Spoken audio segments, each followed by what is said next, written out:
Laipni lūgti mans stāsts, mans spēks podkāstā. Šeit tik nedēļu mēs uzklausīsim aizraujošus dzīves stāstus, atklājot to, kā mūsu drosmīgo viesu dzīves izaicinājumi un piedzīvojumi veidoja to personību, ko redzam šeit šodien. Šī podkāsta mērķis ir saskatīt un ieraudzīt visu dzīves notikumu nozīmi mūsu katra unikālās personības izveidē, lai tādējādi mēs varētu pieņemt to un iemīlēt ar vien vairāk. Paldies, ka tu esi šeit! Klausies tālāk un uzzini, kas tad mūs sagaida šodien.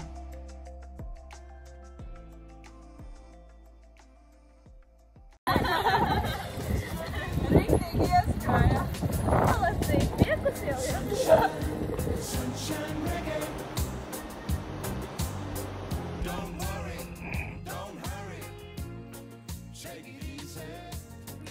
Šodienas epizodē Beāte Skvorcova. Visbiežāk šodienā Beāte zināma sabiedrībā kā jogas skolotāja un, protams, pamatoti. Beāte tiešām ir smaidīga un aktīva jogotāja, taču ne tikai. Beātes saknes ir arī ekstrēmos sporta veidos, psiholoģijas nozarē un darbā ar bērniem ar īpašām vajadzībām.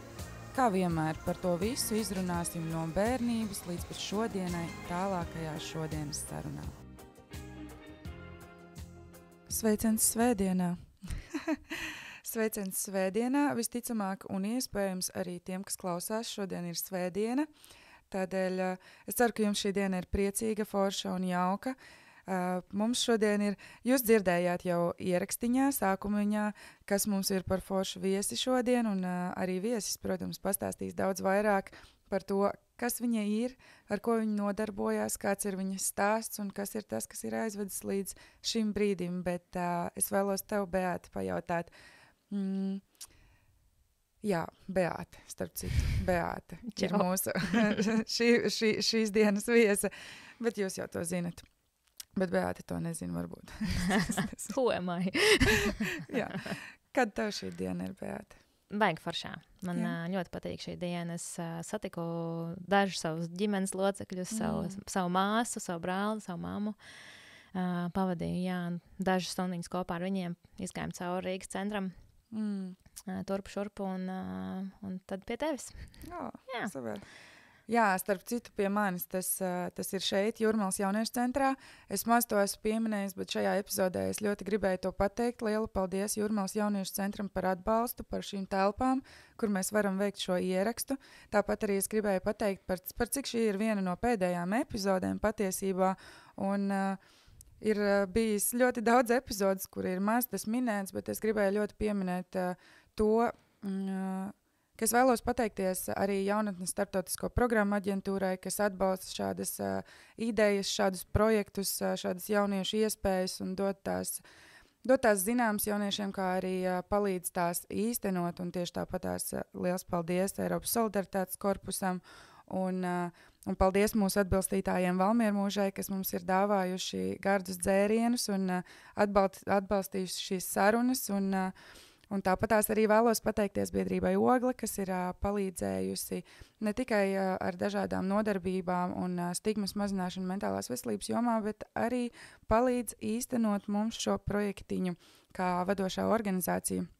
Tā kā lieli paldies visiem, beidzot ir pateikti skaidrākā gaismā, kā saka. Man, starp citu, īstenībā jūs daudzi, kas klausās, jūs nezināt, mēs šo epizodi ierakstām jau otro reizi, jo pirmajā reizē mēs būtu dzirdējuši tikai Beātes stāstu, bet mēs nebūtu viņu redzējuši, jo ieraksts pārtraucās jau pēc 5 minūtēm. Bet kā mēs sapratām, ir daudz, kas ir vēl jāizrunā, un man personīgi labāk jāizskatās, jo, labi, ka jūs neredzējāt iepriekšējo epizodi, jo tagad es esmu augusi, es esmu mainījusies, un es esmu labākā brīdī. Es gribēju, Beāte, vēl pajautāt tev, kas noticis tev par šo laiku, kopš mēs pēdējo reizi tikāmies? Zini, es tā arī mēģināju atskatīties, cik daudz, kas īstenībā ir noticis par šo īso laiku. Man liekas, mēs pirms mēneša arī satikāmies. Tas bija janvāra janvāra sākumā. Pirmā nedēļa, jā. Jā, gandrīz mēnesis ir pagājis, un ir tik daudz viskaut kas noticis manā dzīvē. Un tik interesanti bija tas, kā pēc šīs sarunas es satikos ar ļoti sen nestiktiem cilvēkiem, par kuriem es runāju arī iepriekšējā sarunā. Un mums ļoti forši sanāca izrunāt dažas lietas un uzlikt punktiņus uz tā teikt. Jā, es nezinu, man liekas, ka šis viens mēnesis bijis tā kā vesels gads. Tik daudz ir piedzīvots un daudz visādi secinājumi un atziņas un lielāka pateicības izjūta par to, ko ir lemts piedzīvot vispār. Jā, kas ir noticis, tā nevar izstāstīt. Šajā podkāstā nepietiks laika vienkārši. Tāpēc, jā, es vienīgais tādi pieturas punkti. Es zinu, ka tu filmējies Nike, tev bija sadarbība.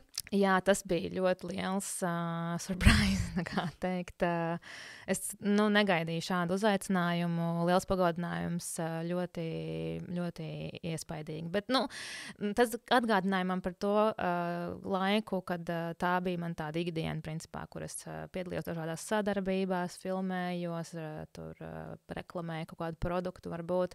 Bija forši tā kā, sajust tādu nelielu nostalģiju par to, kad, jā, es esmu to darījusi, tā kā baigi patīkami īstenībā to ir darīt, būt tādā vidē nedaudz. Un tu vari pastāstīt, kas tas bija tiem, kas nezina?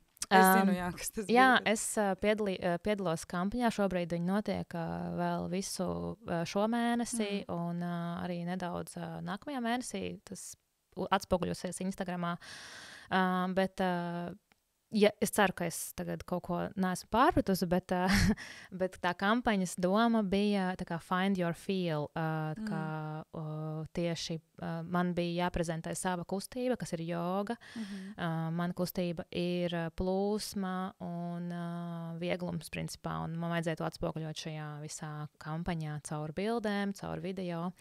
Un es satiku ļoti brīnišķīgas sievietes. Es atrados tādā vidē, kur ir sportistes, kurām tā ir ikdiena. Un es uzreiz jutos, es arī esmu tā pati. Es arī esmu tur, kad mana ikdienas daļa ir sports. Un jā, es esmu arī kaut kā ir sanācis, ka esmu pati atsākusi trenēties nopietnāk nedaudz, mēģinu sakārtot savu fizisko veselību, gribu, lai mana jogas prakse ir kvalitatīvāka, līdz ar to arī mentālais stāvoklis. Un gribu, esmu uzstādījusi sev mērķi un ļoti interesanti, kā viss sakārtojās tik interesantā formā, ka tas viss, ko es izsapņoju savā galvā, kaut kā notiek arī šajā materiālajā pasaulē, beigās kaut kā realizējas, vai vismaz lēnām tas materializējās, liekas, ka kļūs reālāk ar katru nākamo soli.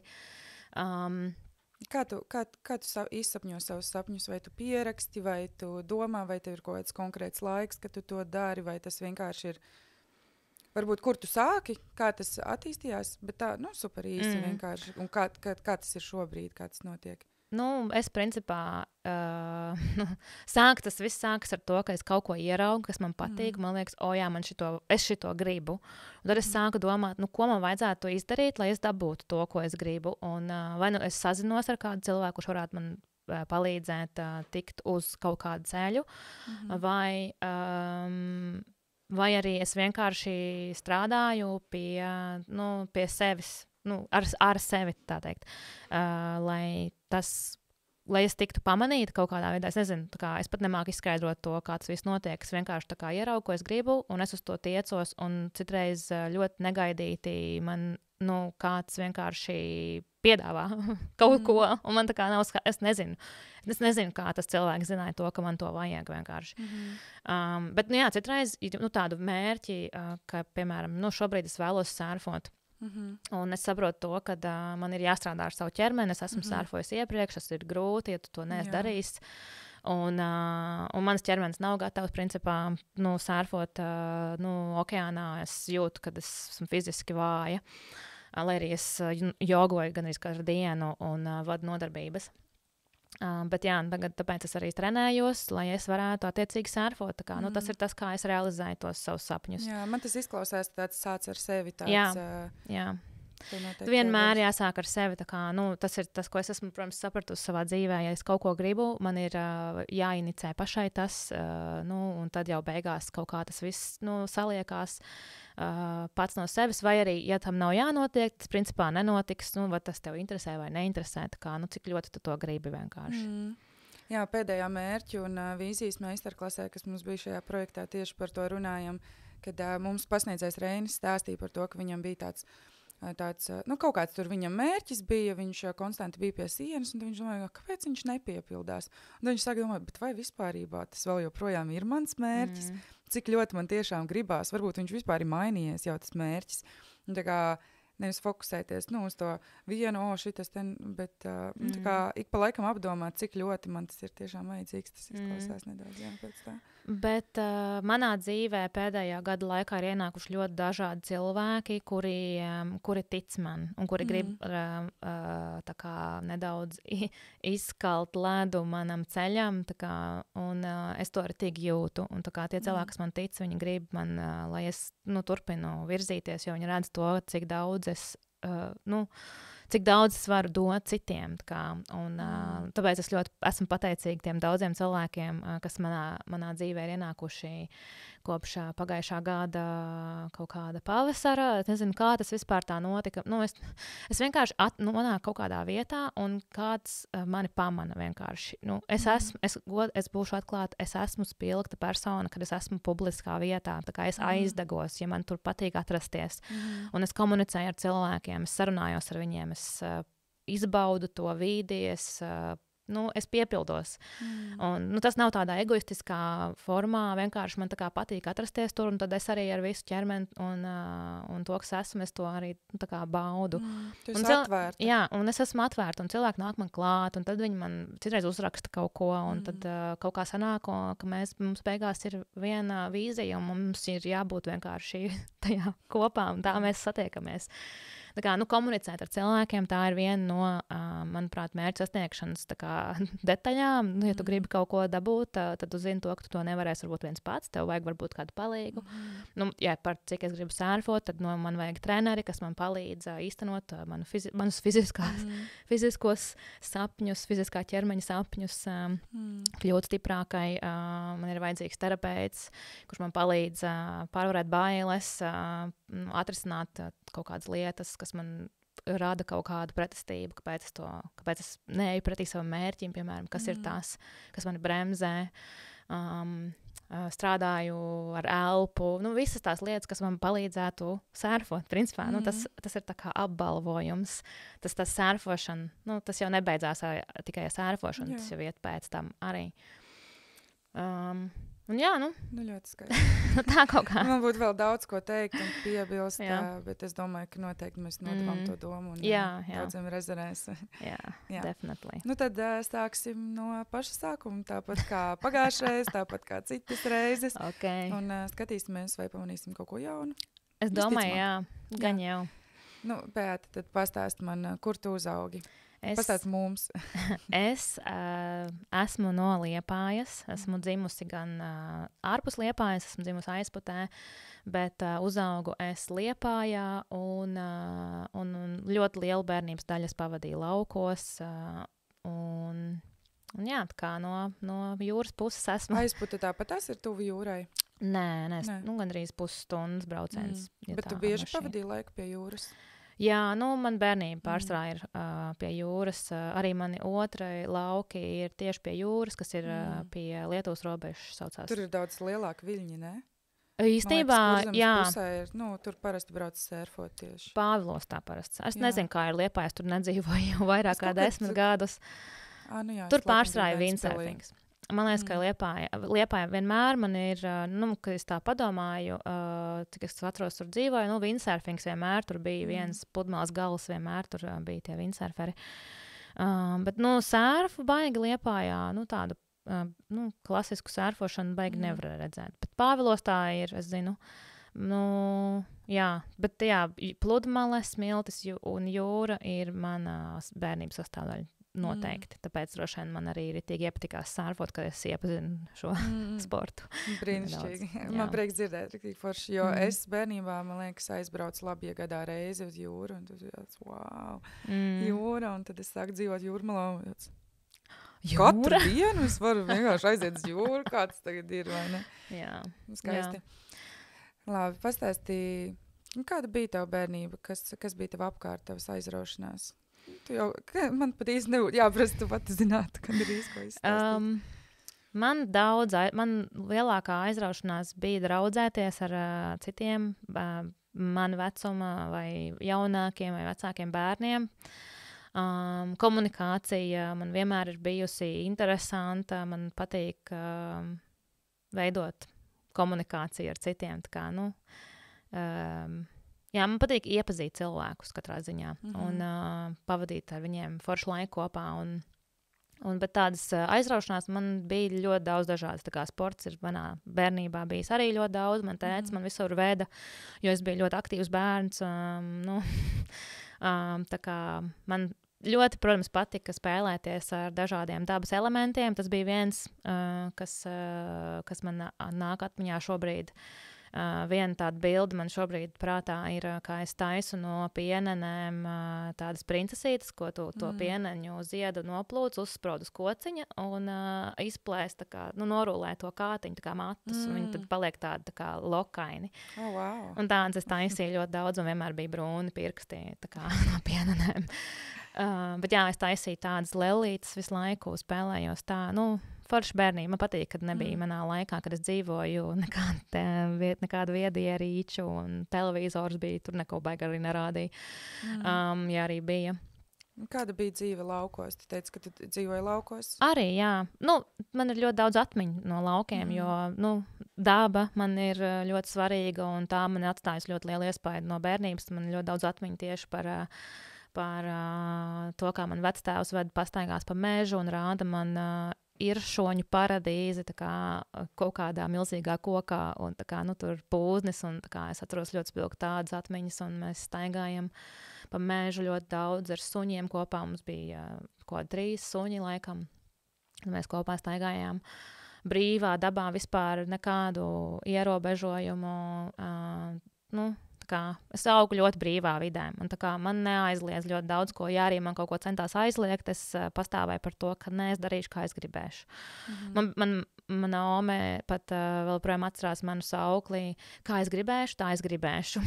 Tā kā es tā teicu, un es vēl projām piekrītu šim sauklim, tā kā es darīšu, kā es gribēšu, tā kā, un man neviens neapturēs. Ja es kaut ko negribēšu, tad es visticamāk to neizdarīšu, bet ja es darīšu to, tad ar tādu nepatīkamu sajūtu visticamāk. Jo ir jau tik un tā jādara kaut kas, ko nepatīk. Es atceros, tev ir arī brāļi un māsas? Jā, man ir 2 brāļi un 2 māsas. Esmu vecākā māsa. Un, mūsu bērnība kopā īstenībā ir tāda, es neteiktu, ka es esmu baigi daudz rotaļājusies ar saviem brāļiem māsām, jo, par cik mums ir vecuma starpība. Es atceros vēl, kad man brāļu māsa vēl bija maziņa, un es jau sāku kļūt tāda pieaugušāka. Es atceros, kā es sevi piespiedu vēl spēlēties vāverēs un zaķos, jo es taču gribu spēlēties ar mazajām māsām un brāļiem, tā kā, jo viņi ir maziņi, viņi tā māk rotaļāties, bet, es esmu jau, pusaudzis, principā, tā kā man ir cits intereses, bet, tā ir man tāda vēl viena atmiņa, kur es ar viņiem rāpoju pa dīvānu malu gar sienu un spēlējos vāverēs. Jā. Kā tev šķiet, tas tev palīdzēja saglabāt kaut kādu jauneklību, tas, ka tev bija jaunāki brāļi un māsas? Gan jau, es domāju, ka jā. Es vienmēr esmu arī savos šobrīd 32 gados, esmu tāda ar jaunu prāta piesatienu nedaudz izklaidīga, varbūt vairāk. Citreiz rotaļīga pa daudz, bet es nezinu, vai tas ir par daudz. Kādam tas ir par daudz? Neko darīt. Viņu problēma. Kur tu mācījies pamatskola? Pamatskola, vidusskola kopā mācījies? Nē, es esmu mums Liepājā bija tas izkārtojums, bija centra sākumskola. Mums arī bija centra vidusskola, es mācījos. Mums bija centra sākumskola, es atceros, man ļoti gāja grūti skolā, jo pedagogi man liekas, ka viņi nesapratīs, kā ar mani ir jāmāca, kā man nodot to informāciju tā, lai es tiešām saprastu, ko viņi grib, lai es daru. Kurā mēnesī tu esi dzimusi? Es februārī. Jā. Tad sanāk, ka, piemēram, ja tu mācies 9. klasē, tu sanāc pēc mēnešiem vecākā vai jaunākā? Es negribu tagad. Es nezinu, kā tur ir. Man vecākā. Droši vien viena no, gada sākums ir vecāki bērni, bišķi nekā tie, kas. Bet, skola man bija ļoti grūti skolā, tā kā visu vidusskolā tikai, man liekas, es reāli pieslēdzos tā, ka es esmu tāda patstāvīga un es cenšos tomēr saņemties, saprast visu to, kas man nav saprotams centra sākuma skolā. Tāda pirmās klases no 1. līdz 4. tur bija, es biju ļoti spilgta persona arī tajā laikā, un tā kā, ja visiem bija balts blūzītes un melns vārciņi, tad man bija sarkani mati, sarkani svārki un melna blūzīte, un es smaidu priecīgi ar lokainiem sarkaniem matiem, kas bija aizliegts krāsot matus tajā laikā, un man pat neatļāva uzstāties, es dziedāju ansamblī, man neatļāva uzstāties, jo es biju nokrāsojis sarkans mats, man nebija melna svārka un balta blūzīte, un es sēdēju priekšā un raudāju un dziedāju līdzi tādu visu dziesmas. Tur nezinu, kas tur bija pa dziesmām, bet es biju ļoti bēdīga. Tikai tāpēc, ka es gribēju būt spāņu meitene. Man māma ar tēti bija tajā laikā bijuši Spānijā, un man ļoti iedvesmoja visa tā spāņu kultūra, ko viņi bija atveduši tur visādas video, viņi bija filmējuši ar veco to kameriņu, un mēs skatījāmies. Karstinīgums izklausās pēc tavējā. Jā, un es tad nokrāsoju. Es māmai teicu, es gribu sarkanus matus, tā kā viņi labi ir. Māma ļoti man atbalstīja visās manās izdarībās. Tā kā man māsa pat šonedēļ man bija dzimšanas dienas svinības. Viņa teica, es gribētu būt bijusi Beāta, tā kā, kad viņa bija, jo viņai visu ļāva. Viņai visu atļāva. Un tad tu varbūt traumēji vecākus, ka viņi pēc tam negribēja vairs visu ļaut. Es nezinu. Māma vienkārši saprata kaut kādas savas lietas, ko vajadzēja varbūt tomēr kaut kādas robežas mācīt. Man nav baigi mācīts robežas. Tā kā es biju pirmais bērns, tur vecāki tādi arī, māma māksliniece, tētis tur arī tāds, roka mūziku patīk klausīties un iečilot kaut ko. Un vecāki tādi, man nav uzskatā, viņi ir tādi brīvdomātāji. Ja jūs klausaties, māmu, tēti, tā kā, tas ir mans uzskats, ok? Es jūs uzskatu par tādiem hipijiem, bišķiņi. Vai tu gribi nedaudz pastāstīt, kas ir tev vecāki? Tik, cik tu vari un vēlies. Mana mamma ir šobrīd, viņa ir mākslas skolotāja. Un viņa ir māksliniece. Vienmēr ir bijusi, vismaz. Un viņai ļoti daudz īpašības ir, viņa ir ļoti radoša.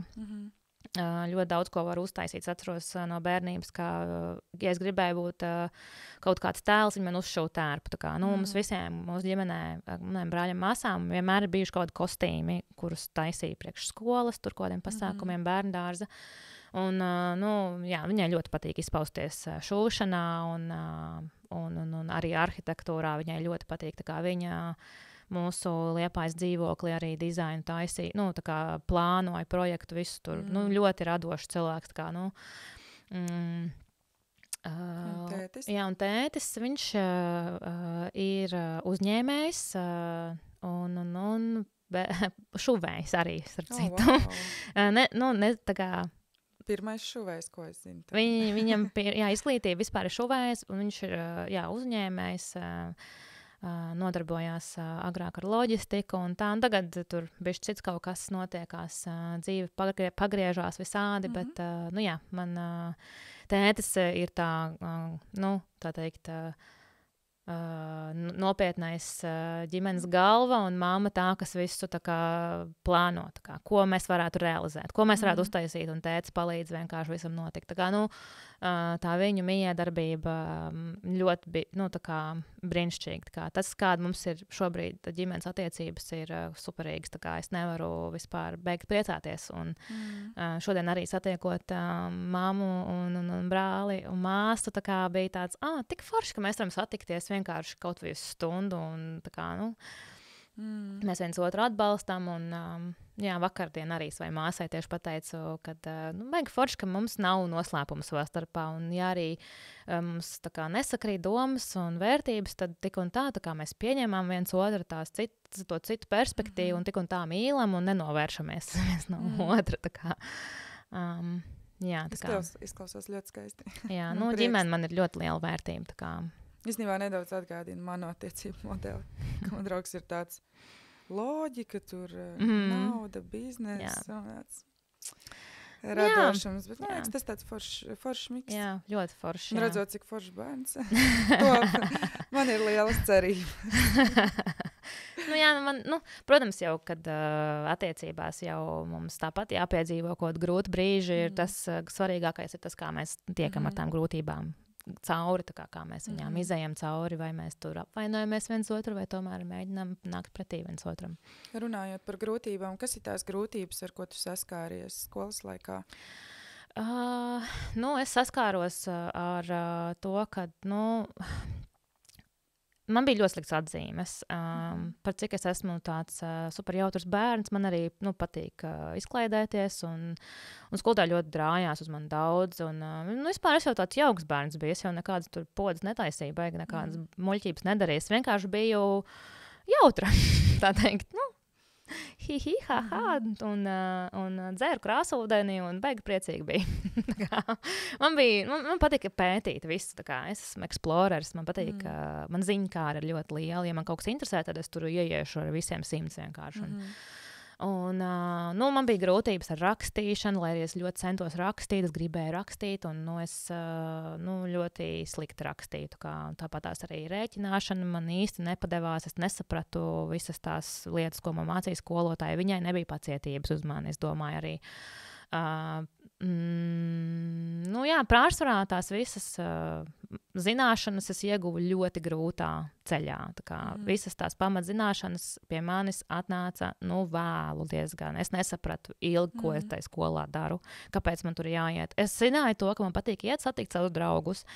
Un es nebastoju baigi skolu. Ja es bastoju, tad tas bija tāpēc, kad kopā ar draudzenēm tur ejam. Iesim, uzēdīsim frī kartupeļus, nobastojam matemātiku. Jā, es bastoju pavasarī konstanti. Jā, ārā ir saulīte. Ejam kaut kur pastaigāt. Pasēdēsim. Bet īstenībā par šo tēmu es jau gribēju iepriekš nedaudz pieminēt. Tieši vakardien klausījos ļoti labu cilvēku jaudas epizodu par sistēmisko domāšanu.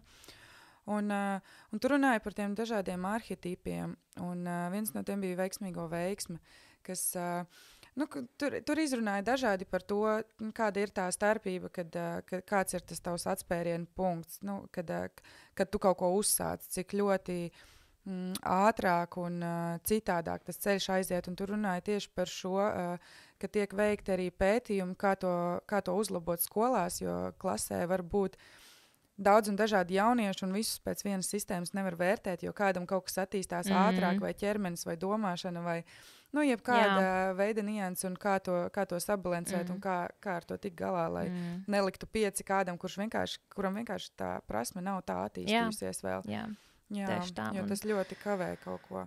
Bet es gribēju tev vaicāt vairāk ar emocionālo. Kas bija tie emocionālie? Es ticu, ka šis arī tev kaut kāda veida emocionālas grūtības sagādāja, bet varbūt bija kaut kādi vairāk tādi emocionāli un psihiski notikumi, kas... Bija, jā. Ļoti daudz spilgts atmiņas man ir, kuras es nevaru izdzēst no prāta, tādas nepatīkamas, kur skolotāja man tik ļoti liels spiedienu izdara uz to, ka man ir jāiemācās tas un caur tādu piespiedu, kad man ir rodas pretestība un es vienkārši tā kā atkāpjos un it īpaši, ja pedagogs ar tādu agresiju nāk tev virsū, grib iemācīt kaut ko, tu neizveidos nekādu veselīgu rezultātu vispār, nekādā veidā, un es neteiktu, ka man visos priekšmetos gāja slikti. Bija konkrēti latviešu valoda, matemātika un tas ir viss. Laikam, jā. Vēl ķīmija, bet tur bija tā diezgan čila. Tā skolotāja baigi neiespringa uz to, ka tev tur jābūt 10, tev tur jāzina visi savienojumi no galvas, un šis ir galvenais viss tavā dzīvē, ko tev vajag. Tā kā, liela daļa skolotāja šito tekstu vienmēr man mauca galvā, tā kā, bez šitā tu neko nesasniegsi savā dzīvē, un tā kā tev bieži šito bija jādzird, ka es sāku tam noticēt, ka es neko nesasniegšu dzīvē. Bet es ļoti priecājos par savu neatlaidīgo rebelu šito versiju, kas es esmu, ka es neļauju sev kāpt uz galvas, lai arī cik vecs būtu cilvēks, lai arī tas būtu skolotājs, ko man vajadzētu cienīt. Ja mani neciena, tad mums nav par ko runāt. Tā kā, sorry, ja tu man šitā tad es tev arī, es tev izslēdzu vienkārši, bezmaz vai. Un man ir tāda atmiņa, kur es tik ļoti nevarēju savu matemātikas skolotāju vairs izturēt, jo viņi visu laiku man centās ieskaidrot, ka es neko savā dzīvē nesasniegšu, jo es nemāku kaut ko tur sarēķināt, kaut gan es gāju speciāli vēl privātas stundas, gāju pie citiem skolotājiem, man ļoti labi gāja citur. Nezinu, kāpēc viņai tieši neizdevās man iemācīt šīs lietas. Bet viņas pieeja katrā ziņā nebija veiksmīga. Tas ir tas, ko es saprotu tagad.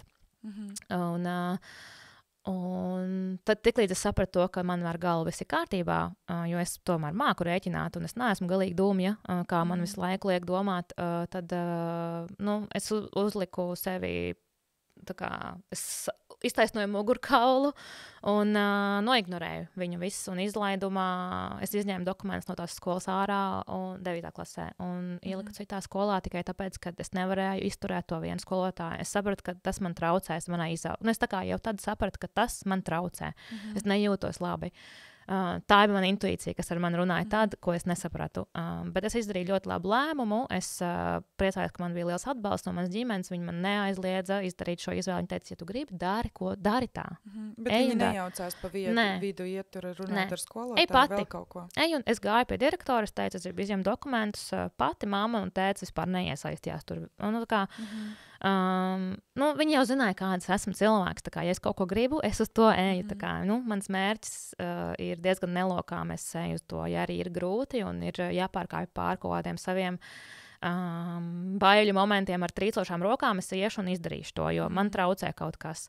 Man šis riktīgi atgādina gadījumu, ka man arī bija tāda skolotāja, kas ļoti kaut kādā veidā nicināja man. Es biju gudrs bērns, es ļoti labi mācījos un viss bija kārtībā, bet bija reize, kad es nezinu, vai tur kāds man kaut ko paprasīja, es atbildēju un tad uztaisīju tādu scēnu, un ka tieši mani izsviež no klases un vēl kaut ko, un es zināju, ka es neesmu vainīga.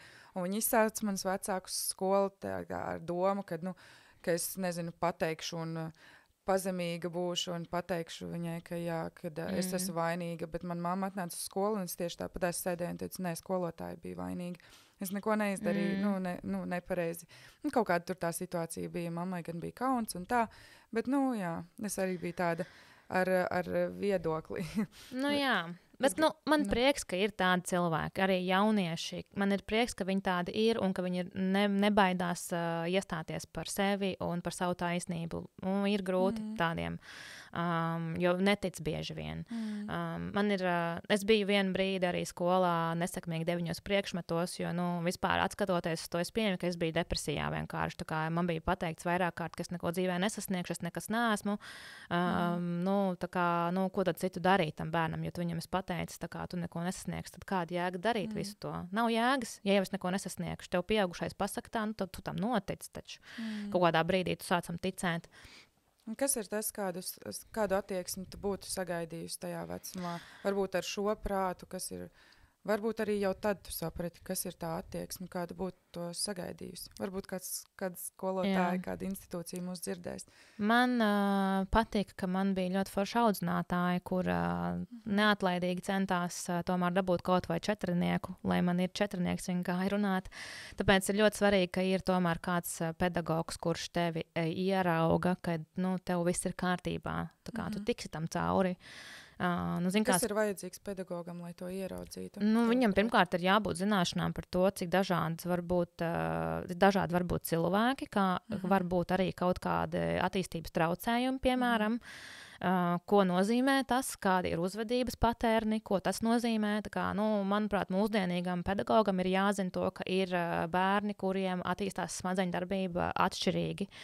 4-gadīgs bērns var būt superintelektuāls, saprast jau skaitīt visu kaut ko, bet viņš nemāk, piemēram, veidot attiecības ar saviem vienaudžiem. Es īstenībā gribētu painteresēties, vai šis vispār ir izglītības programma. Man nav nejausmas, es neesmu sakojis līdzi. Gan jau noteikti kāda psiholoģija ir, bet cik padziļināta. Ir ļoti vērtīgi, ja skolā ir foršs psihologs, kurš ar tevi, kurš mēģina saprast, kas ir tās grūtības, problēmas, ar kurām tev, ar kurām nevis tev būtu jāstrādā, bet tam pedagogam, kuram ir grūtības ar tevi stundā, piemēram, kurš nemāk, piemēram, nezin kā iedot tev informāciju šito, lai viņš iemācās. Nu, principā psihologs analizē tevi, un tad viņam vajadzētu iesaistīties, paskaidrot, tā kā, viņam šitas nestrādā, viņam vajag tādu pieeju, piemēram. Tas būtu interesanti, tā kā attiecību psihologs, kur aiziet skolotājs ar apmācāmo, un tad abi atrisina savas attiecības. Jā, būtu labi. Tāds konsultants, principā, tev iedod informāciju, kā nodot tam bērnam to, ko tu gribi viņam iemācīt.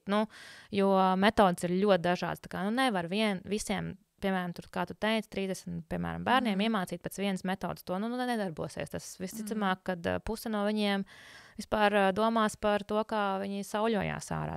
Vai tur, nezinu, sniegvīra ceļu. Bet labā ziņa ir tā, ka mēs ejam noteikti uz priekšu ļoti ātri, un man ir prieks redzēt to, kas notiek. Ir īpaši prieks par nevalstisko sektoru, kas ļoti aktīvi darbojās, lai vispār ieviestu dažādas mācības gan skolotājiem. Ir ļoti daudz dažādu active citizens, atbildīgi pilsoņi, kas vienkārši darbojās, lai šo visu mainītu. Jo, tas ir, kā man patīk, mana frāze tagad vispopulārākā, ar ko es visu laiku sev atgādinu. Pilsonis ir amats. Tas ir tavs amats valstī. Un kā mēs to izmantojam. Bet uz šīs tēmas tad virzīsimies prom jo mums ir limitēts laiks. Es gribu dzirdēt vairāk, kas notiek. Jā, ejam tālāk. Skola ir izrunāta diezgan kārtīgi. Bet ir nākamā skola. Jā, Mācījies noteikti tālāk. Jā, es mācījos pēc vidusskolas, iestājos augstskolā. Ļoti bailīgs lēmums, bet arī atkal pati pieņēmu. Man gan liekas, ka vecmāmiņa un viena no skolotājām manā vidusskolas laikā mums bija psiholoģija. Es biju izvēlējusies klasi ar novirzienu tādu humanitāro vairāk. Un,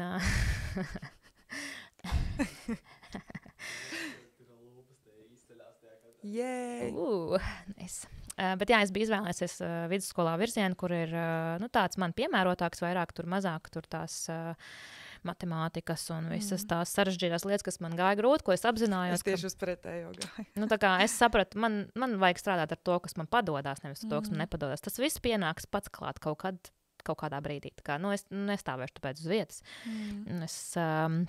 Man bija prieks, ka mums bija psiholoģija, un tā es iepazinu šo lauciņu, kas man nereāli ieinteresēja. Tā kā pētīt cilvēku prātu, visas tās features, kas notiek, un tādā veidā es sāku analizēt sevi. Un tā es pēc kaut kāda trešā pētnieciskā darba, ko man bija jāizstāv vidusskolā, es sapratu, man vajag iestāties. Laikam, tā kā mēs sākām tāpat jau runāt par mācībām tālāk, jo to dara skolas, viņiem jāpiedāvā tas, un psiholoģijas studijas man ļoti uzrunāja. Un tā es sāku studēt psiholoģiju. Izmācījos. Latvijas universitātē. 4 gadi pabeidzu profesionālo bakalauru. Nav vairs tāda programma, izrādās. Es to nesen uzzināju. Tiešām? Jā, nav vairs tāda programma. Tur daudz kas mainījās. Ir vienkārši bakalaurs bez profesionālā. Jo profesionālais bija vēl prakses gads. 4 gadi bija. Tagad nav. Tagad ir 3 gadi, ja? Jā, bija arī iepriekš tāda programma, bet tagad nav vairs profesionālā, cik es esmu dzirdējusi. Tālūk, esmu pabeigusi to, un šobrīd jau sāku skatīties atkal uz studijām, tieši tajā pašā lauciņā, bet jau maģistres, domāju, tā kā tālāk varētu, protams. Jā. Kāds bija universitātes laiks? Tā procentuāli aptuveni, cik daudz laika tu pavadīji mācoties, cik daudz strādājot un cik brīvā laika tev bija? Man patīk, man studijas laiks bija veltīts studijām. Tēvs man neļāva baigt strādāt. Viņš teica, nē, tu nestrādāsi, tev ir jāizmācās viss šitais. Viņš zināja, ka man ir grūti vispār mācīties. Un ja es to strādāšu, tad tas būs vēl grūtāk. Tā kā nebūs nekādas jēgas no tā. Mans fokus būs izmētāts. Es mācījos, es neesmu viens no tiem studentiem, kas mācās pa naktīm. Es nekad nesapratu, kā to var vispār sev pieļaut, kāpēc jūs neguļat. Kāds ir? Es mācījos es ļoti daudz klausījos. Man audiālā atmiņa ir tāda, es teiktu, diezgan izteikta. Mazāk kā vizuālā, es neatceros baigi daudz. Īstenībā būtu jāpapēta, kā man tagad ir ar to atmiņu vizuālo, audiālo, bet man patīk klausīties. Es pierakstīju pilnīgi vienmēr visu, bet es tāpat neko neatceros, ko es rakstīju. Kad bija jāmācās eksāmeniem, es pārsvarā mēģināju vadīties pēc tā, ko es esmu sapratusi no tās informācijas pati. Un, ja es mēģināju iekalt teoriju, tad pārsvarā tas man veicās neveiksmīgi. Es neatcerējos teoriju, man tā kā grūti to, es nezinu, vienkārši neliekās kopā, jo es mēģinu izprast tieši to būtisko, kas ir tajā informācijā svarīgs. Es esmu gan strādājusi, vienu reizi strādāju, 3 mēnešus pastrādāju par apkopēju, un te es nebiju priecīgs, bet man vajadzēja ekstra naudu, jo es gribēju aizbraukt uz Angliju. Ko tu gribēji Anglijā? Vienkārši tā, tā kā es braucu līdzi savam tā laika draugam, un mēs tur padzīvojām kaut kādas pāris nedēļas, laikam, neatceros vairs. Tas jau sen. Tā kā vienkārši atpūtāties? Jā, mēs braucām tur ciemos, laikam, pie viņa māsas vai kaut kas tāds, bet, jā, es pastrādāju 3 mēnešus, un es sapratu, ka baigi neinteresē man tas darbs. Man, pirmkārt, apkopējas darbs nav nekas tāds. Bet es vienmēr centos saredzēt pozitīvo tajā, un es priecājos par to, cik man bija forša vieta, kur es strādāju tieši tā kā skatu ziņā. Es strādāju Svetbanka 19. stāvā, tīri 19. stāvu Svetbankā, jā. Laikam, jā. Un man vienmēr patika, kad viss ir, tā kā office ir tukšs, un es staigāju un skatos, cik skaista Rīgā. Jā. Es vienkārši sēžu skatos, tev manāts, jā, tu tiešām esi rādījos seja. Ne tikai balss, bet arī seja. Paldies. Jā, pilnīgi izsitinās. Jā, saka, apsvērt šitā doma, ne? Jā, jūs dzirdat. Nevajag seju radio. Tagad jau daudz, kur vajag seju. Jā. Edgar.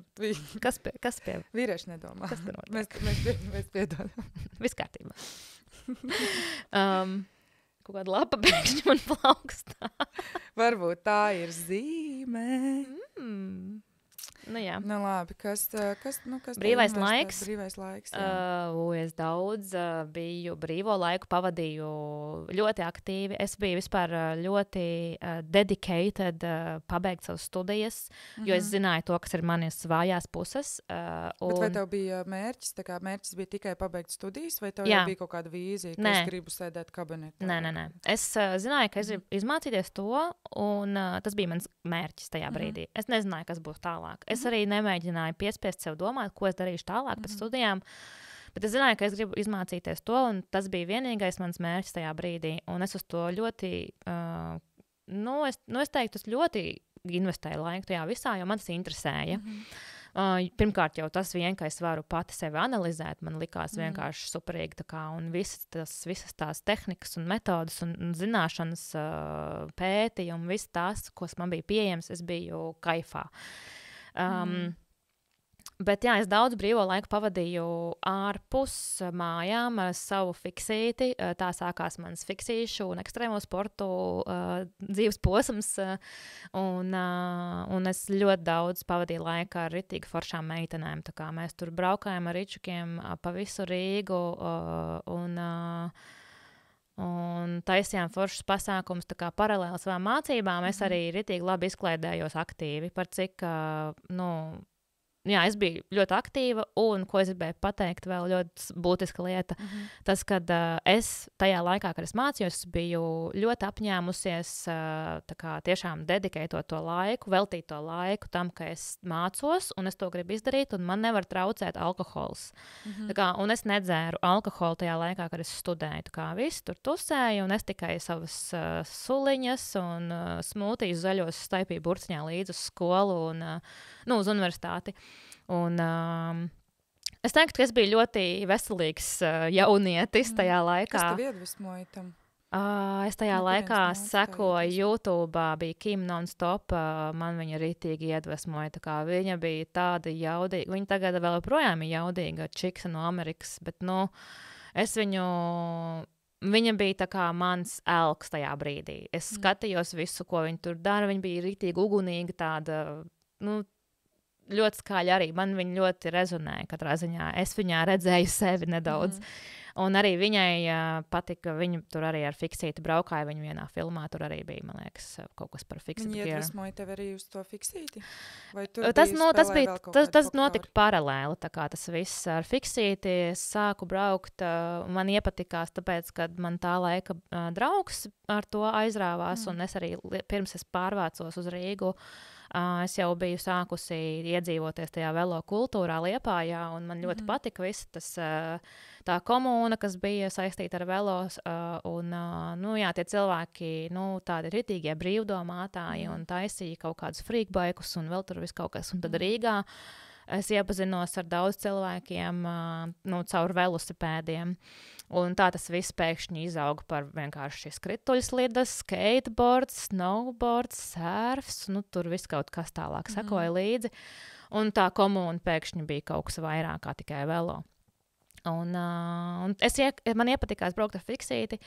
Es gribēju sākt braukt ar fiksīti, tāpēc, ka es ieraudzīju vienu ritīgi seksīgu čiku, kura braukāja ar fiksīti tajā minidromā, kas bija piens klubs, un viņiem bija pagalmā milzīgs minidroms, tā kā liela bļoda. Okay. Es nezinu, tu zini, kas ir minidroms? Man liekas, tu man rādīji video, es paskatījos video. Es kaut ko tev rādīju. Tā kā kaut kāda rampa, bet viņa ir aptuveni, tā kā tur, kur parasti brauc riteņbraucēji ar tiem fiksīšiem, bet tāda ārā, tāda geto vairāk variants. Tā es to redzu. Apmēram. Ir tie lielie treki, kur ir tā kā stadiona lieluma, un tas bija vienkārši maza versija. Es neatceros, cik bija metri, bet tur bija tikai 2 vietas. Un es vienkārši domāju, es ar šito meiteni gribu sacensties. Bet es neesmu nekad braukusi ne ar fiksīti, ne minidromā. Un tad es vienkārši, tad man nozaga riteni, to, kur es runāju jums mašīnā. Un es tiku pie jauna riteņa, un tikmēr viņi visi bija tā kompānija aizbraukuši uz Berlīnu uz sacensībām. Un es domāju, kā es gribētu arī. Bet un tajā gadā es arī sāku braukt ar fiksīti minidromā, un ar terapeitu palīdzību es pārvarēju bailes vispār sākt braukt tajā minidromā. Tāpēc saprati, ka tur ir kaut kāda dziļāka baila nekā tas minidroms. Protams. Neticēt sev, jo tu taču neko nesasniegsi. Tā kā, tas man velkās līdzi visu savu dzīvi. Tā kā, ka es taču neko nevaru izdarīt. Tas ir ļoti dziļi iesakņojies manī, un es ar to strādāju visu savu dzīvi, lai arī es apzinos to, ka tas ir pilnīgs fulfills, atvainojos. Ar to visu laiku tik un tā nākas dīlot. Lai arī, cik daudz es varu īstenībā izdarīt, man ir tāda drosme. Es izreiz pati brīnos, un tā kā, wow, kas te notiek? Un pateicoties terapijai, es arī sāku braukt minidromā, un paldies manai terapeitai. Tajā laikā viņa man teica, es gāju kognitīvu behaviorā terapijā, un tad terapeits var nākt līdzi tev uz kādām vietām, kur tev vajag atbalstu.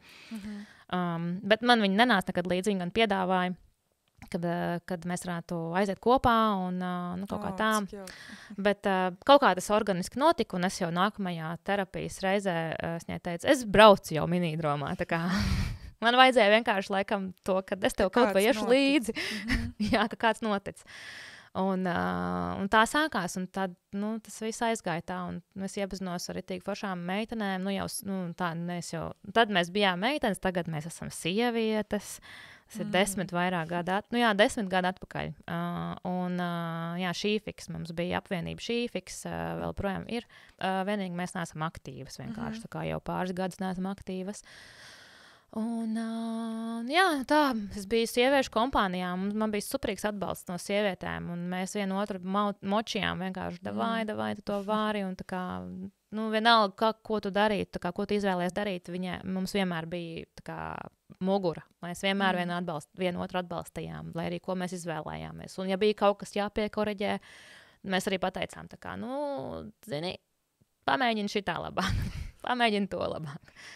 Jā, tas varētu būt ļoti krāšņs posms, kurus gribētu dzirdēt vairāk, bet ko es gribu vēl vairāk dzirdēt, kā tu no kaut kā tāda ekstrēma un tāda traka, es teiktu, nonāc pie maigas jogas, maigais flowiņš man šokar.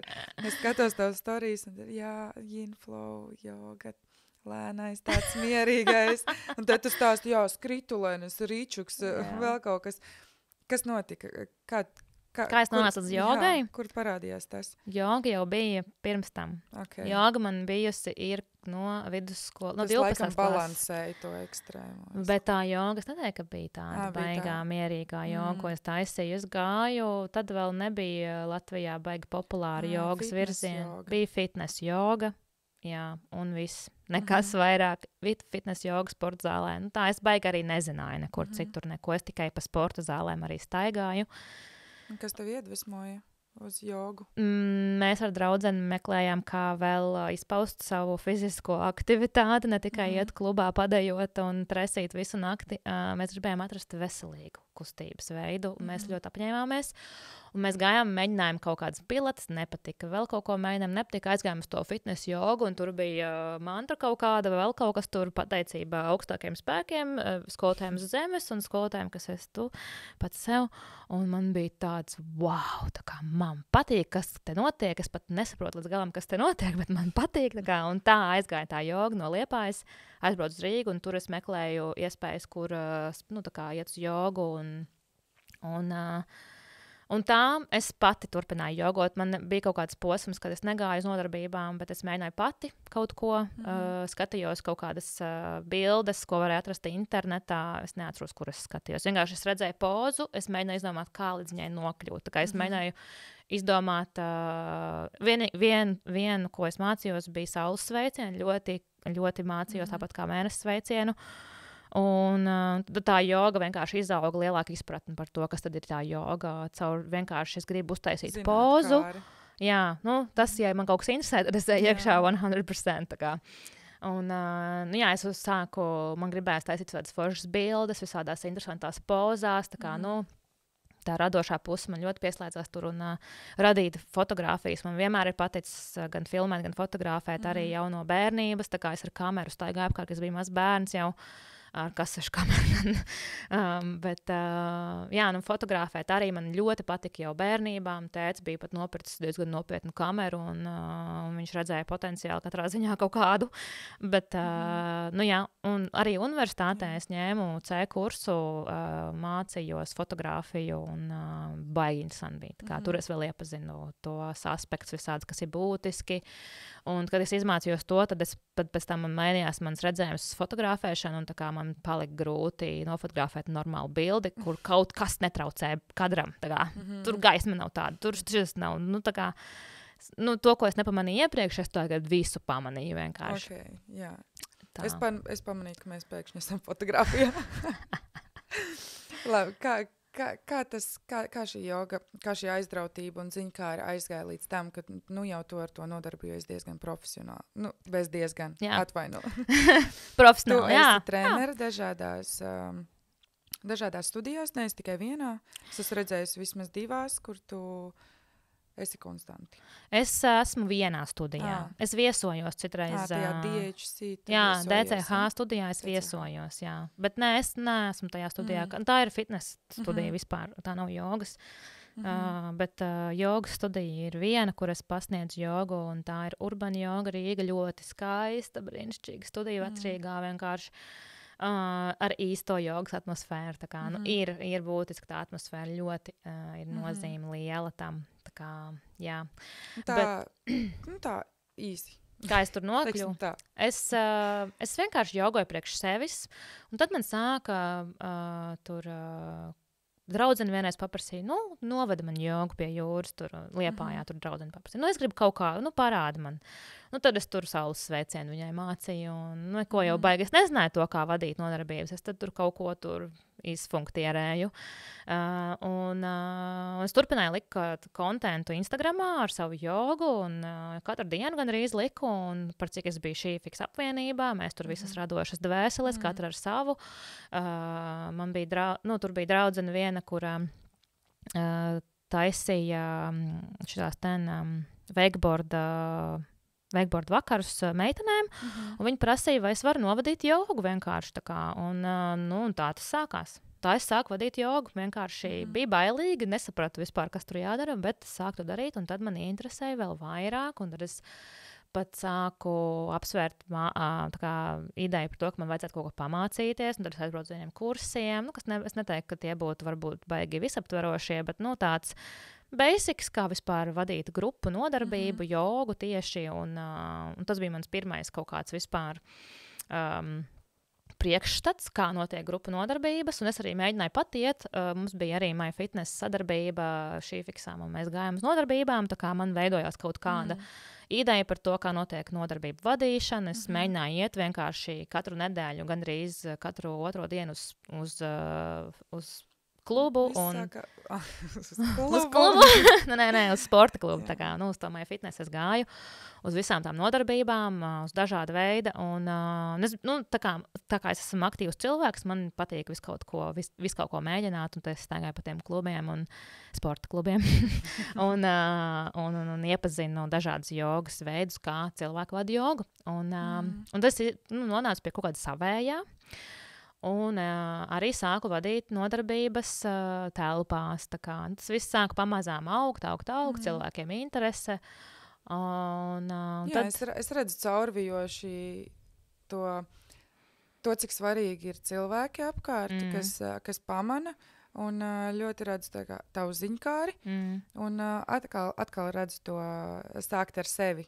Nevis, kā es tur tagad iešu un vadīšu, bet es no sākuma ieeju tajās kurpēs. Es sajūtu, kā cilvēki dara, es klausos un uzņemu to visu sevi. Un tad eju, jau tā kā gatavs gandrīz. Man patīk, ka man draudzene no šīfikas, protams, meitenes, par cik tā ir liela daļa no tās manas attīstības tieši nodarbību vadīšanā. Man draudzene Liene pateica, es viņai prasīju, kāpēc tu nenāc uz manām jogām? Viņa teica, zini, man liekas, ka tev trūks zināšanas, un man uz tā iedeva tāds, motivācija, vēl kaut ko vajag. Es viņu uzskatu. Tā nebija sāpīgi? Nē, man patīk, ka man konstruktīvu kritiku pasaka, viņa tomēr ir, es viņu redzu vēl projām kā ļoti zinošu cilvēku, viņa manās acīs ir ļoti, ļoti spilgta, liela tāda persona ar gudru galvu, un viņa ir ārsts, un viņa ir superīga inline braucēja, un tā kā profesionāla, un es uzticos viņas viedoklim. Ja man to varbūt pateikt kaut kāds random cilvēks, es varbūt padomātu, tu nepazīsti mani. Jā. Bet man to pateica man draudzene, es viņai uzticos, un tas man iedeva dzinuli, ka man ir vēl kaut kas jāmācās. Jā, un tā, es kaut kā beigās pagāja pāris gadi, un es tad aizbraucu arī mācīties. Nokārtoju savu pirmo tādu nopietno jogas certifikātu, kad man bija ievākts viss zināšanas par to, kā strādā mana plūsma, kas man, ko joga vispār nozīmē man, jo joga ir dzīvesveids, tas nav tikai pozas uz paklājiņu, ko tu izpildi, bet tur vēl blakus nāk ļoti daudz, Tā kā tas, kā tu dzīvo savu dzīvi, atspoguļojās uz paklājiņu, principā. Tas ir tas, kā es to redzu. Es gribu teikt, šodien mums ir tāds limitēts laiks. Pirmkārt, Edgars, cik mums ir minūtes palikušas? Super. Es ticu, ka ļoti daudz cilvēku, kas tevi zina, viņi tevi zina kā Beata, kas pasniedz jogu, Beata, kas stāsta par jogu, kas rāda, kā izkrakšķināt, nevis kā izkrakšķināt, bet kā ievingrināt plaukstiņas un kājiņas un visu pārējo, bet īstenībā pagājušajā epizodē mēs iesākām un īstenībā ļoti liela daļa norunājām par to pusi, ko ļoti daudz cilvēku neredz. Un man ir prieks, ka tu man ar to iepazīstināji. Un man liekas, ka tas ir ļoti svarīgi, un es noteikti nevēlos beigt šo epizodu. Citādi mēs ierakstītu 3. reizi. Sevišķi par to. Jo es vēlos, lai tu pastāsti, kas ir tas aizkadrā, ar ko tu vēl nodarbojies, kas ir tas, ar ko tu vēl pelni iztiku, bet tajā pašā laikā, kas tev noteikti arī aizrauj. Es esmu asistents bērniem ar īpašām vajadzībām. Es palīdzu bērnam, principā piedalīties nodarbībās, palīdzu atrast, kā savienot to informāciju, ko skolotājs grib nodot bērnam. Tas ir tas, ar ko man bija grūtības bērnībā. Jā, es tieši, man pilnīgi zaudējās. Šo mēs iepriekšējā reizē neatklājām. Redz kā, vajadzēja izrunāt vienkārši visu to milzīgo blāķi. Bet principā mana ikdiena ir es no rīta strādāju bērniem 5 stundas, un tad mazliet atpūšos un dodos vadīt jogu pieaugušajiem. Bet jā, es palīdzu bērniem jau es to daru vairākus gadus, man ir liela pieredze, es teikšu tā. Cik gadus? Es iepriekš 5 gadus strādāju, man bija pāris bērni, ar kuriem strādāju individuāli bērnu dārzā. Un viena puiku arī skolā 1. klasē gāja līdzi veselu gadu. Tad man bija pauze 5 gadus gandrīz no tā visa, un tad es tagad esmu atgriezusies šajā lauciņā jau ar pilnīgi citu redzējumu, pieredzi, pārliecību, zināšanām. Un ar lielu atbalstu no vecākiem un vēl tā kā tas viss nāk ne jau tikai no asistenta, bet tur jābūt iesaistītam ir visiem cilvēkiem, kam ir interesi, lai tam bērnam izdotos būt kopā ar visiem, ar kuriem viņš grib būt patiesībā. Jo visi bērni grib patiesībā iekļauties. Tas negribās galīgi ielikt kaut kādā rāmītī to visu, bet mēs visi gribam tomēr draudzēties kaut kādā rezultātā beigās. Un, lai tas viss notiktu tā veselīgi, tad es palīdzu meklēt tos rīkus, kas darbojas, kas nedarbojas, kā nodot informāciju, kā nenodot informāciju, ko nozīmē šis, ko nozīmē tas, kas ir šī ķermeņa valoda. Mans fokus tās 5 stundas ir visu laiku uz to bērnu, vērojot viņa reakciju, uzvedību, kā viņš uztver informāciju. Un, ja ir kaut kādas, piemēram, grūtības tam bērnam tieši emocionāli, trauksme, panika, tad atrast veidu, kā no tā tikt ārā, un daudz runāju ar to bērnu, mēģinu ar viņam skaidrot, kas notika pirms tam, un tā ļoti liels darbs tas ir. Tad man tev būs 2 jautājumi. Viens no tiem ir, vai tavs darbs beidzās, kad tu esi mājās?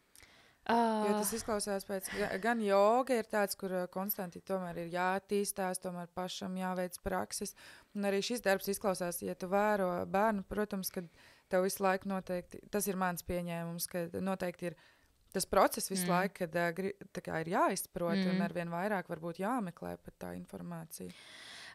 Zini, šeit es esmu augusi un es esmu iemācījusies nodalīt darbu no sava brīvā laika. Kaut gan citreiz jau, protams, sanāk vēl kaut ko tur, es atceros tur tagad, varbūt mēģināšu nākamoreiz šito metodi,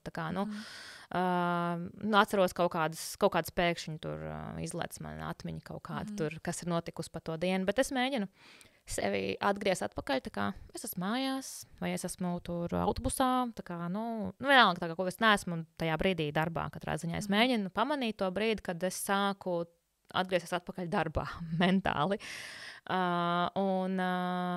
Tādā veidā es iemācījos noteikt savu vērtību, par ko es gribu, lai man maksā, katrā ziņā. Nauda man liels motivators. Un ja es strādāju virsstundas, domājot par to darbu, savā galvā, kaut kur es tur fiziski neesmu, man viens jau par to nemaksā īsti. Es jau saņemu tikai par to fizisko aizsību klāt. Un jā, es esmu atradusi kaut kādu veidu, es meditēju, es mēģinu elpot, es mēģinu pieslēgties pie tām savām tām metodēm, jo es esmu arī, es palīdzu cilvēkiem ar stresa menedžmentu, ja pie manis vēršās pēc tā, un pārsvarā arī manas nodarbības ir balstītas uz tādu stresa menedžēšanu, kaut gan tas notiek tā diezgan netiešā veidā. Es jau nesaku, tur tagad mēs darām šito un to. Bet vienkārši jogas nodarbība ir tāds kopums, ceļojums, piedzīvojums, tas 75 vai 90 minūtes. Es ļoti dzirdu tādas drošas vides radīšanu. Jā, tas ir ļoti svarīgi, jo es zinu to. Gan jogas darbā, gan arī tajā darbiņā ar jā, tā darbiņiem. Es tev gribu piekrist, jo tā tiešām ir. Es cenšos to radīt. Tas ir tas, ar ko es visu laiku strādāju. Ļoti apzināti, ļoti mērķtiecīgi. Es cenšos to savu darbu darīt, lai viņam būtu vērtība. Man nepatīk vienkārši darīt kaut ko, tāpēc, ka ir jādara. Man patīk darīt kaut ko, kam ir vērtība un kādam tas ir arī noderīgi. Ja tas, ko es daru, nav noderīgs ne man, ne kādam citam, tad kāda jēga to darīt? Man tas ir mans vārds redzējums. Varbūt kādam tā nav. Varbūt kādam vienkārši gribās kaut ko darīt, tāpēc, kad nav jēgas izjūtas vai kaut kas tāds. Un, kā tu nonāci līdz šim darbam? Tieši, kur tu šo pamanīji? man man piedāvāja to darīt, kad es pabeidzu universitāti, es vēl gadu. Es sapratu to, ka es negribu būt tas, kurš sēž kabinetā un uzstāda diagnozes vai veic analīzi. Tā kā es neredzēju sevi psihologu krēslā un tās sarunas tā kā, viens pret viens. Es izmēģināju to, man bija prakse, tā kā, es sapratu, tas nav mans. Bet, es esmu izmācījusies, labi, tad es veselu gadu nostrādāju par bārmeni. Es vēl projām nelietoju alkoholu tajā laikā, un man bija ļoti grūti atrasties sabiedrībā, kur ir alkohola reibumā, un man draugs tajā, kad es biju attiecībās iepriekšējās, man atrada darba piedāvājumu kaut kur, es nezinu, SS, LV laikam, šī nav reklāma apmaksāta, okay? Bet, tā es sāku strādāt ar puisīti, kuram ir autisms, un bija ļoti bailīgi, bet es to mēģināju, es to biju pētījusi, arī tas bija viens no pētījumiem, ko es biju pētījusi, kamēr es rakstīju savu bakalauru, bet, tā nebija tēma katrā ziņā, ko es aprakstīju. Zināšanas par bērnu attīstību man bija, es biju to uztaisījusi veselu pētījumu par to, par konkrētām vecuma grupām, un man likās tikai loģiski vienkārši iet un mēģināt. Un tādam darbam var būt gatavs jebkurš, kurš grib palīdzēt. Nevis jebkurš, katrs nederēs, jo tev ir jāgrib to darīt, jo tas nav viegli. Un tev nav jābūt nekādām zināšanām, starp citu, tā kā... Ja tu gribi būt asistents, tu to vari darīt. Tevi apmāca. Jā, un apmāca. Es saprotu, kādā kompānijā tu strādā. Šobrīd, šobrīd tā varētu teikt, ka man ir backups. Tad, kad es to sāku darīt, man nebija backups, man nebija nekādu papildu materiālu, neviens man neko nemācīja, neviens neskaidroja, es pati mēģināju burties cauri visam tam, mēģināju meklēt metodas. Bet tagad es esmu tā kā kolektīvā, un es gribu nedaudz viņus arī uzsaukt, tā kā CareLat saucās šī kompānija, kura palīdz atrast asistents jebkuram bērnam, tā kā, un, arī par kādiem traucējumiem fiziskiem vai mentāliem, tā kā. Atsūtīs man linku pēc tam ielikšu aprakstiņā. Jā, ļoti brīnišķīgi. Ļoti daudz asistenti tiek apmācīti, sagatavoti tam darbam. Tā kā katrā ziņā tur nav tādi, kur neko nezin. Varbūt viņi to dara pirmo reizi, bet viņiem tiek dotas zināšanas, lai viņi zinātu, kā rīkoties, kā palīdzēt. Un tas ir brīnišķīgi, ka šis uzņēmums ir radies pavisam nesen īstenībā. Nav baigi ilgi. Es nepateikšu precīzi cik, bet jā. Tā kā jā, tālūk, un tā es arī atradu sev atkal darbu.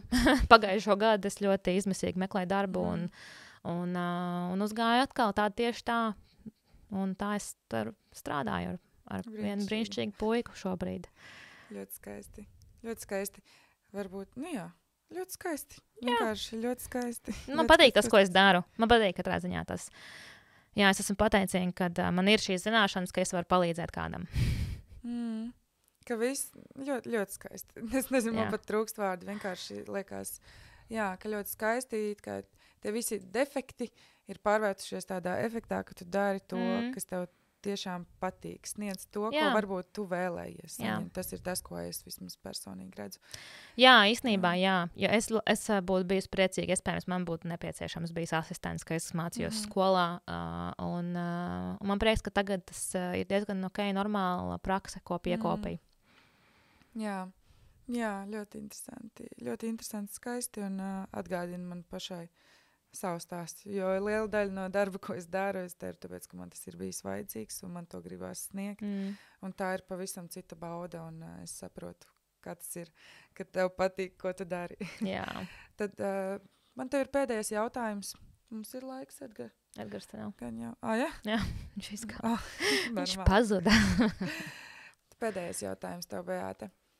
Ko tu novēli sev uz, turpmāko, tuvāko laiku? Varbūt kāds sapnis, ko tu novēli sev sasniegt, Beāte, es tev novēlu sasniegt to, vai kaut kāda sajūta, vai kaut kāds, jebkas, kas tev nāk tāds pirmais prātā, ko tu vēlies sev novēlēt? Bāc, šitas grūtāk. Man patīk tas, ko tu man pagājušais pajautāji. Katrā ziņā no pagājušās epizodes mēs sapratām, ka Beātai ir sapnis Man par ir šī ļoti, fiks jā. māju, kur jūs vēl joprojām, jūs to dzirdat šoreiz gan pirmo reizi, bet jūs varat atbalstīt šo ideju. Tā būtu māja, kur es saprotu sievietēm. Jebkuram, Jebkuram būtu Jā. iespēja nākt un attīstīt kaut kādas radošas aktivitātes, ekstrēmas aktivitātes un visu kaut ko tādu. Nu, tas jā. arī var būt novēlējums. Nu, novēlējums varbūt man pašai sev. Tāds bija tas jautājums. Nu, tā kā nebaidīties, spērt lielākus soļus. Kā nebaidīties. Nu, tas būtu vienīgais, jā. Laikam, nu, tas, ar ko es šobrīd saprotu, ir atkal jāatgriežas tā kā jauni izaicinājumi, jaunas bailes, tā teikt. Vai vecas bailes. Tu spēj šobrīd spērt pirmo soli un izpaust skaidri, kas ir tas pirmais solis, kuru ir bail spērt, bet kuru tu gribi novēlēt sev spērt? Es gribu novēlēt sev spērt to soli, kurš mani pievedīs tuvāk tam, ko es gribu katrā ziņā. Nu, baigais aplinkus, apgāju apkārtam. Nu, es vārds nevaru tā īsti. Nu, vienkārši tā kā turpin ticēt sev. Tā kā, tas būtu novēlējums man pašai. Tā kā, turpin ticēt sev, lai arī ko domā citi, lai arī tev šķiet, ka tu varētu kaut ko netikt pie kaut kā, tik un tā turpini iet. Tā kā, vienalga, kas tur beigās sanāks, enjoy the journey, zin kā, izbaudi to visu piedzīvojumu vienkārši. Tas ir pats galvenais man novēlējums. Atcerēties, izbaudīt visu to piedzīvojumu, kā es uz to virzos. Labi. Jā. Man tev ir arī dāvaniņa. Tāpat kā pagājušajā reizē no mūsu atbalstītājiem. Wow! Patiesībā arī iepriekšējā reizē mums bija atbalstītāji plūktējas, ko es noteikti gribu pieminēt, ko es nepieminēju iepriekš, jo vienkārši man nebija uzskatām materiāli un es neiedomājos. Bet liels jums paldies, ka atbalstat šādus spēka stāstus un dodat iespēju dzirdēt un jā, ka vienkārši jūs atbalstat. Dāvaniņa tev ir no Gardu muti, tāpat kā citiem, tāpat kā citās epizodēs. Wow, paldies! Lai tev Gardu muti dzerās tas, ko mēs dzeram šeit visu laiku. Tā. Viss. Paldies! Wow, cik skaisti! Paldies! Sekundēs mēs pilnīgi. Jē! Paldies, Gvenda! Čau! Atā!